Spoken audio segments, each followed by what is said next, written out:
श्री सीताराम। क्या आपने श्रीमद् भगवत गीता अध्याय 7 श्लोक 20 को सुना है? और यदि सुना है, पढ़ा है, तो क्या उसे समझा है? यहाँ पर श्री भगवान अन्य देवताओं की पूजा को निषेध कर रहे हैं। क्या भगवान हमें सही राह दिखला रहे हैं, या भगवान अपने आप को अत्यंत महान बतलाकर यह कह रहे हैं कि बस मुझे पूजो? क्या भगवान हमारी पूजा के, हमारी आस्था के, हमारी श्रद्धा के भूखे हैं? क्या भगवान का इसके बिना काम नहीं चल रहा है कि हम उन्हें हर समय महान कहते रहें? क्या है इस श्लोक का अर्थ? भगवान यहाँ पर कहते हैं, कामैस्तैस्तैव हृद्यानाः प्रपद्यन्तेऽन्यदेवताः तं तं नियममास्थाय प्रकृत्या नियता स्वया। भगवान कह रहे हैं कि उन व्यक्तियों का जिनका ज्ञान कामना ने हर लिया है, वो अन्य देवताओं की शरण में जाते हैं, और जैसी जैसी उनकी कामना होती है, वैसे वैसे देवताओं की शरण में जाने के कारण वह उन देवताओं के नियम विधि विधान में बंध जाते हैं, और फिर उसी प्रकार से जैसी उनकी प्रवृत्ति होती है उसमें स्थित होकर उन नियमों का पालन करके उस देवता को पूजकर उससे उस प्रकार का फल पाने का प्रयत्न करते हैं। परंतु दोष कहां पर है? हर व्यक्ति कुछ न कुछ तो चाहता ही है। अंततो गत्वा मोक्ष को तो कोई नहीं नकारेगा। तो ज्ञानी भी जब कुछ चाहता है तो फिर बाकियों के चाहने में क्या भेद है? क्या ऐसा है जो हमें ज्ञानी से अलग कर रहा है? और इससे भी बड़ा प्रश्न है कि ज्ञानी में भी भेद है। यदि हम 4 ज्ञानियों के नाम लें तो रावण, शंकराचार्य, शुक्राचार्य, भगवान हनुमान। क्या यह ज्ञानी नहीं है? यह सब ज्ञानी है, परंतु उनकी दिशा, उनकी धारणा, उनकी विचारधारा, उनका जीवन आचरण अलग अलग शिक्षाएं क्यों देता है? तो ज्ञान है क्या? ऐसे बहुत सारे प्रश्न जन्म लेते हैं। इसके साथ में ही एक ऐसा प्रसंग जो आपको श्री भगवान की लीला में दिखाई देता है कि उन्होंने गोवर्धन पर्वत को उठा लिया और इंद्र की उपासना के लिए मना किया। निषेध करते हैं कि इंद्र की उपासना मत करो, उपासना करो गोवर्धन गिरिराज पर्वत की। तो ये श्लोक से ये वाला प्रसंग किस प्रकार से कनेक्ट करता है, यह भी हम इस वीडियो में जानने का प्रयत्न करेंगे। अब हम पहले श्लोक के जो शब्द हैं उनको समझने का प्रयत्न करेंगे। भगवान कहते हैं, कामैस्तैस्तैव हृद्यानाः, अर्थात कामना से जिस जिसका हृदयाना ज्ञान का हरण कर लिया है, प्रपद्यन्तेऽन्य देवताः, वह अन्य देवताओं की शरण में जाते हैं। यहाँ पर मुख्य जो शब्द है वह अन्य देवता। आप समझे कि देवता क्या है? देवता वो है जो स्वर्ग में निवास करते हैं, सभी भोगों से, ऐश्वर्य आदि से वह संपन्न है, उनके पास किसी भी चीज की कमी नहीं है। परंतु श्रीमद् भगवत गीता को यदि कभी आपने पढ़ा है तो उसमें यह भी कहा गया है कि हम अपने कर्तव्य कर्मों से उन देवताओं को पुष्ट करते हैं। उन देवताओं को पुष्ट किए बिना यदि हम किसी भोग को ग्रहण करते हैं तो यह चोरी के समान है, क्योंकि हमें जो मिल रहा है, जैसे वर्षा होती है, वह वर्षा होती है पुण्य कर्मों से। वह पुण्य कर्म आपने तो नहीं किए हैं, परंतु भगवान ऐसा तो नहीं करते कि आपके पड़ोसी के घर पर वर्षा हो जाए, आपके घर पर न हो, ऐसा नहीं होता। लेकिन यह आप पर जो वर्षा हो रही है, कृपा बरस रही है, आपको ये जो धन धान्य संसाधन साधन सब मिल रहे हैं, यह आपके पूर्वजों ने, आपसे पहले के लोगों ने जो देवताओं को पुष्ट किया है, उसका परिणाम है। और आप पर यह बोझ है कि आप भी वो पुण्य कर्म करें, तभी आने वाली पीढ़ियों को वह सब मिल पाएगा जो आपके पास है। इसे विज्ञान की भाषा में ग्लोबल वार्मिंग भी कह सकते हैं कि मैं पेड़ नहीं लगाऊंगा तो मेरी आने वाली पीढ़ियों को ऑक्सीजन कैसे मिलेगी। भगवत गीता में जो भी बातें कही गई हैं, उसे आप अपने साधारण जीवन से तोल सकते हैं। वहां पर देखने से आपको यह समझ में आएगा कि यह श्लोक जो कहे गए हैं, यह अप्रासंगिक क्यों नहीं होते, ये सदैव प्रासंगिक क्यों रहते हैं। इसके लिए आपको मनन चिंतन करना पड़ेगा। अन्य देवता, भगवान कहते हैं देवता वो हैं जो आपको कुछ देने की क्षमता रखते हैं, और उनको पुष्ट भी आप करते हो। पुष्ट कैसे करते हो? पूजन करके। यदि हम साधारण जीवन में देखें तो मैं आपको एक ऐसा उदाहरण देता हूं जो आपको बहुत भली भांति से समझ में आ जाएगा। प्रधानमंत्री आवास योजना चल रही है, आप उसमें आवेदन करके घर पाना चाहते हैं, परंतु आपकी जो योग्यता है वो वैसी नहीं है, आप उस क्राइटेरिया में फिट नहीं बैठते हैं। फिर आपका कोई जानने वाला यह कहता है कि इस व्यक्ति से आप संपर्क कर लीजिए, यह कुछ ऊपर नीचे करके आपको घर दिलवा देगा। अब यहाँ पर हमारी कामना जो है वह हमारे ज्ञान को हर लेती है। किस प्रकार से?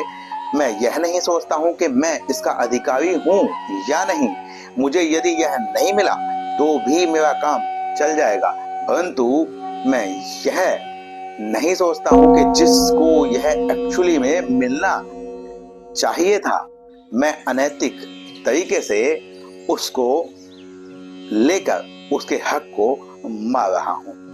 अन्य देवता क्या, वह व्यक्ति जो मुझे यह घर दिलवा सकता है, मैं उस व्यक्ति के पास जाता हूं, उसे कुछ भी अर्पण करता हूं, अर्थात पूछता हूं, धन से, चापलूसी से आप कहें, विनती से, याचना से मैं उसको मनाने का प्रयत्न करता हूं कि वह मेरा काम करवा दे। और वह मनुष्य जो है वह भी बहकर, लोभ में आकर, चाहे धन से, चाहे विनती से, चाहे याचना से, किसी भी प्रकार से प्रसन्न होकर आपका वो काम करवा देता है। उसने काम करवाया है, धन आपका लगा है।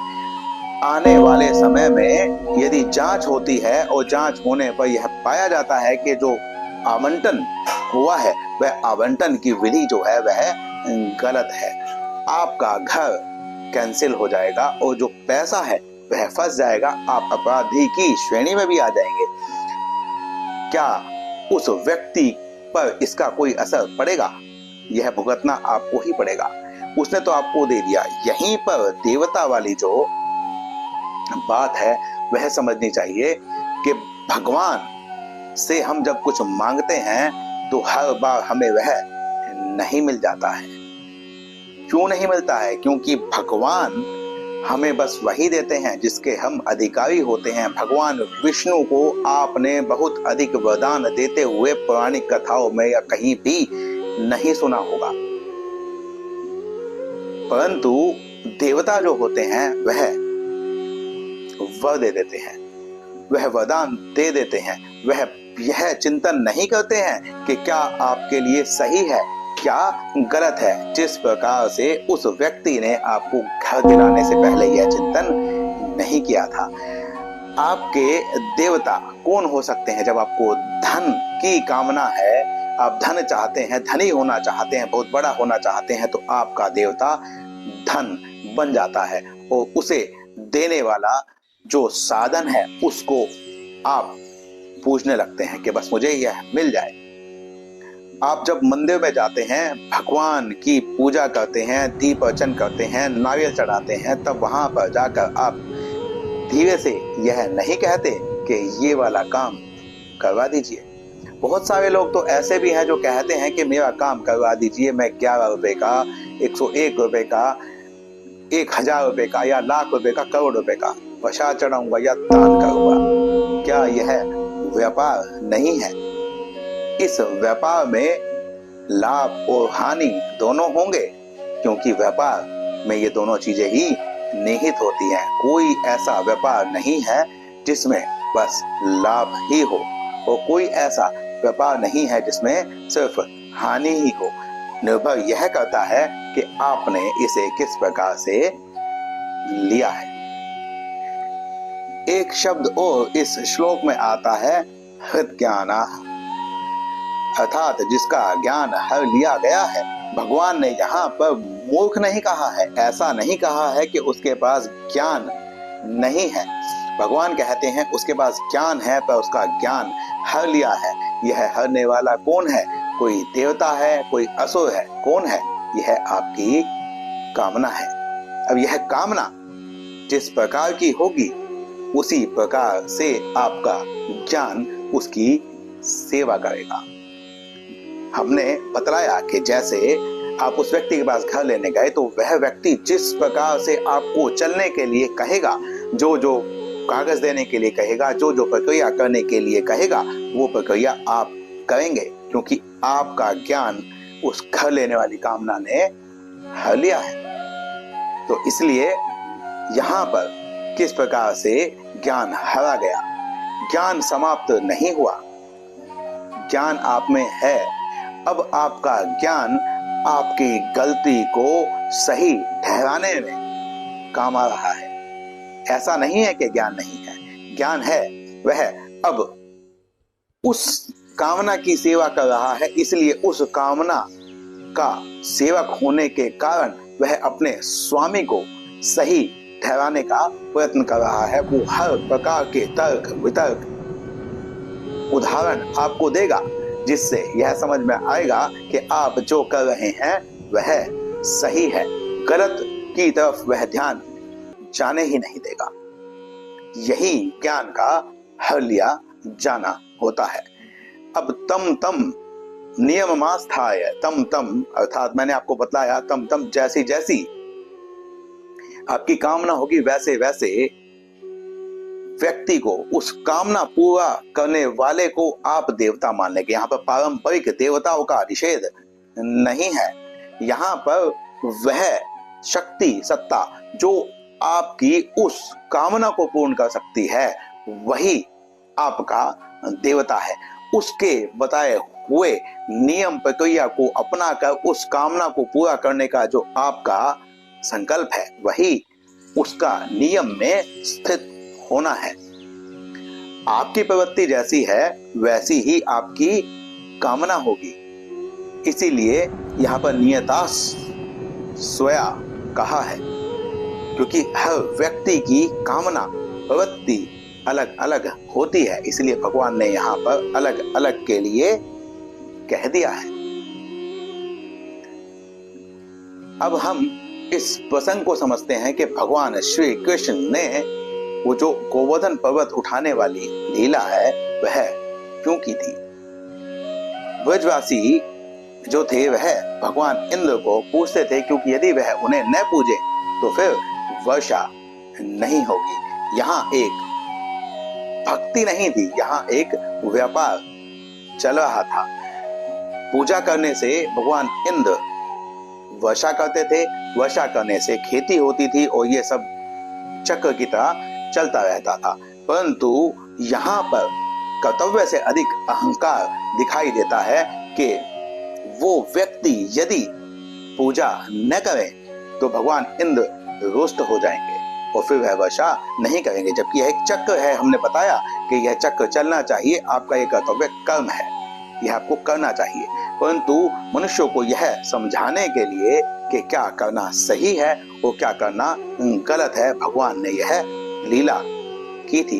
भगवान ने यहाँ पर दिखलाया कि जो गोवर्धन पर्वत है यह आपकी सभी आवश्यकताओं को की पूर्ति करता है। पर्वतों से घर्षण करके बादल बरसते हैं, तो बारिश होना, वहां पर धन संपदा होना, वहां पर फसल होना, वहां पर जड़ी बूटियां होना, गायों के लिए खाने के लिए वहां पर चारा होना, सभी आवश्यकताओं की पूर्ति गोवर्धन पर्वत कर रहा है।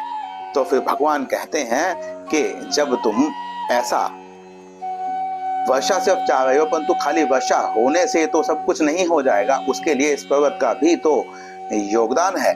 तो आप इंद्र को छोड़ें और इस पर्वत को पूजें। जब भगवान ने ऐसा किया तो फिर लोगों ने उनकी बात मानी और उन्होंने इंद्र की पूजा नहीं की। इंद्र की पूजा न करने से फिर यहाँ यह दर्शाया जाता है कि इंद्र रुष्ट हो गए और उन्होंने बहुत अधिक वर्षा की। अब गांव की सुरक्षा करने के लिए भगवान श्री कृष्ण ने इस उंगली पर उस गोवर्धन पर्वत को उठा लिया। क्यों उठाया? इसी उंगली पर क्यों उठाया? सबसे छोटी उंगली, बिल्कुल आसानी से उठा लिया, यह दर्शाने के लिए कि जिस देवताओं की आप पूजा कर रहे हैं वह जो सभी देवता हैं वह मेरे ही अधीन है। मैं ही सर्वशक्तिमान हूं, उनको सब कुछ प्रदान करने की शक्ति मैं ही देता हूं। यदि यहाँ पर यह प्रश्न भी आप कर सकते हैं कि भगवान श्री कृष्ण सीधा ही कह देते, उनको यह सब करने की क्या आवश्यकता थी?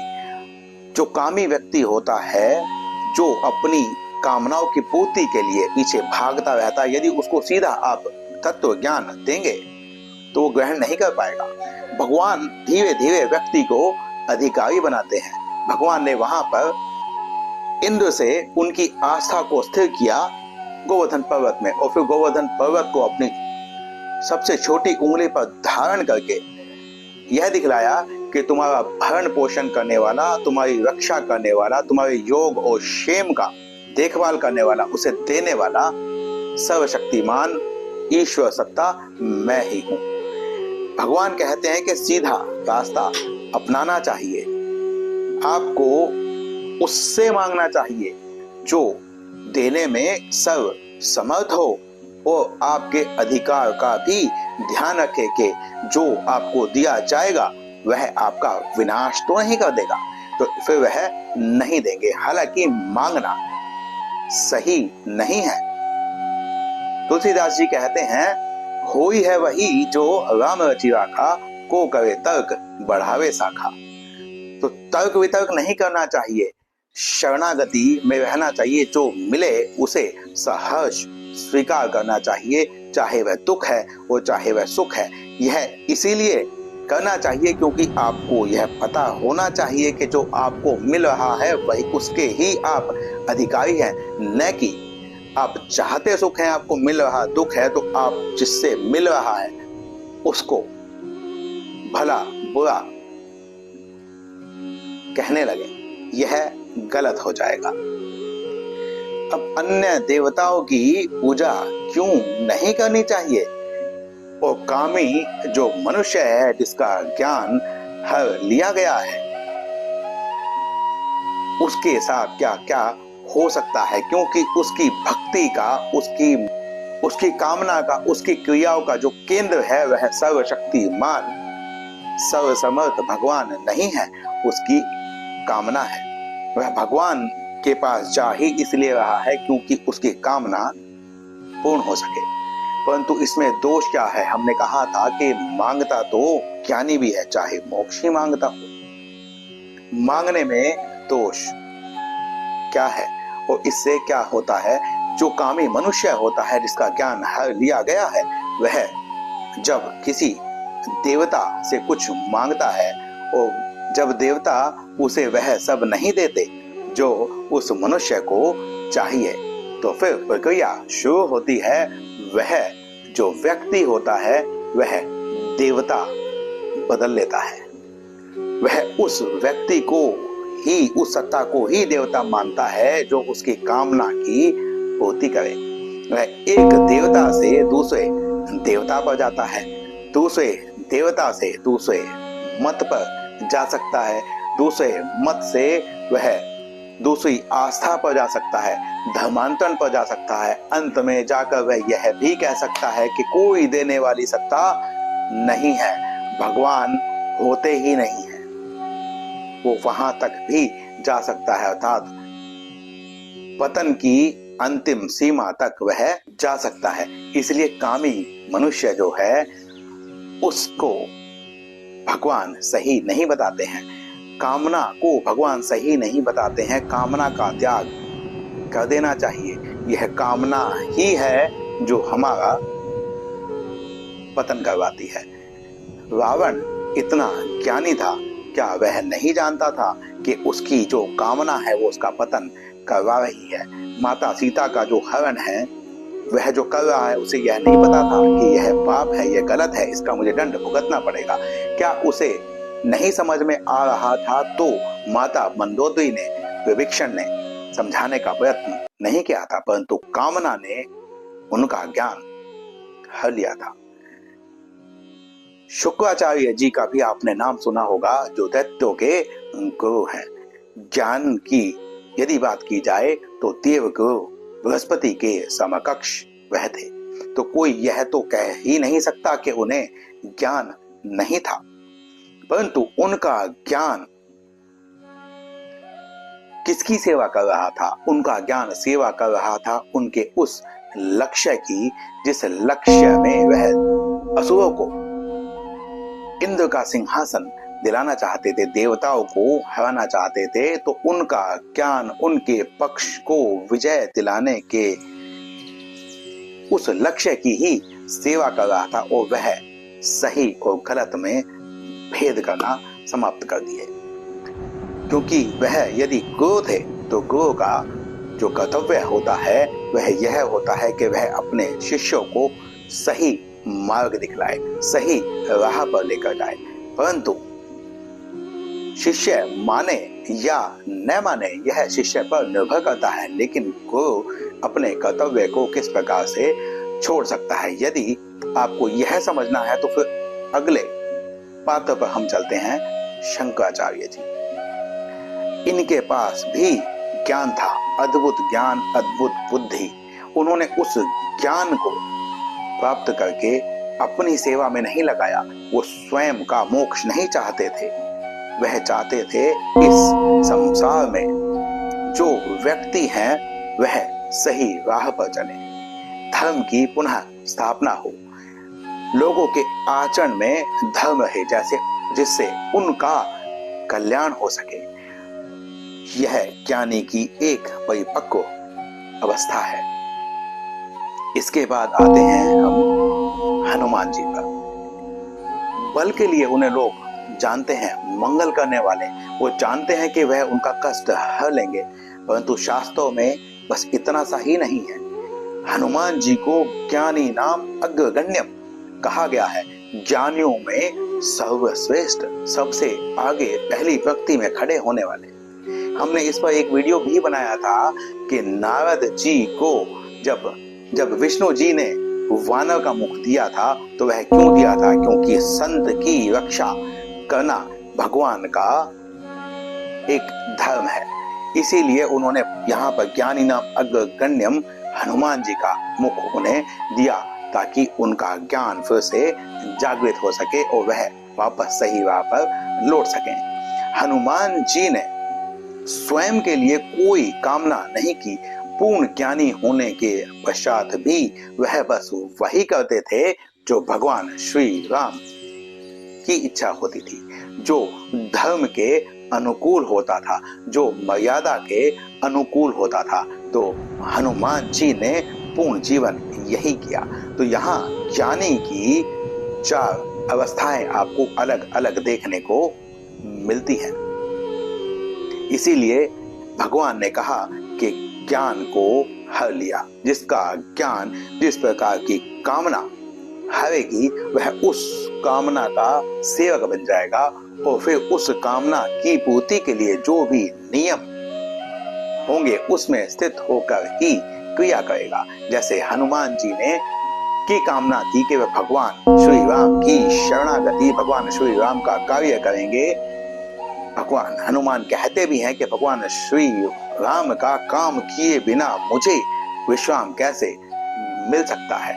तो उनकी कामना यह थी कि वे भगवान श्री राम का काज करें, धर्म की स्थापना करें, अपना आचरण शुद्ध रखें, धर्म मर्यादा को स्थापित करें। तो इसीलिए वह भगवान श्री राम के सेवक बन गए और वैसा ही आचरण करके भगवान बन गए, चिरंजीवी हो गए, कलयुग में एकमात्र जागृत भगवान कहे जाने लगे।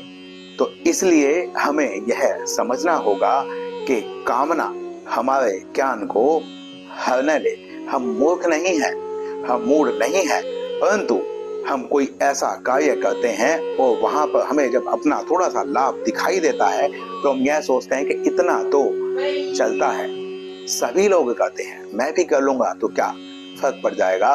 परंतु आपको यह समझना होगा कि स्वयं के मरे से ही स्वर्ग मिल सकता है। कोई और स्वर्ग चला जाए आपको वो अनुभूति नहीं होगी। तो इसीलिए जो भी कर्तव्य कर्म है वह आपको करना है, हमें करना है, और जो हमें मिल रहा है उसका स्वयं को अधिकारी जान के उसमें ही संतुष्ट रहना है।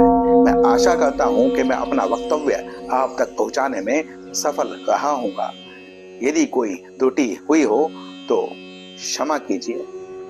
यहाँ पर मैं फिर पिछले वीडियो वाली बात कहूंगा कि हम स्क्रिप्ट बनाकर नहीं पढ़कर वीडियो बनाते हैं, कुछ चिंतन मनन होता है और फिर जैसी विचार मन में उद्धृत होते हैं वही आपके सामने प्रस्तुत कर दिए जाते हैं। यह सब भगवान की कृपा समझ के मैं कर देता हूँ। उद्देश्य लाइक शेयर सब्सक्राइब नहीं है, उद्देश्य है जागृति लाना।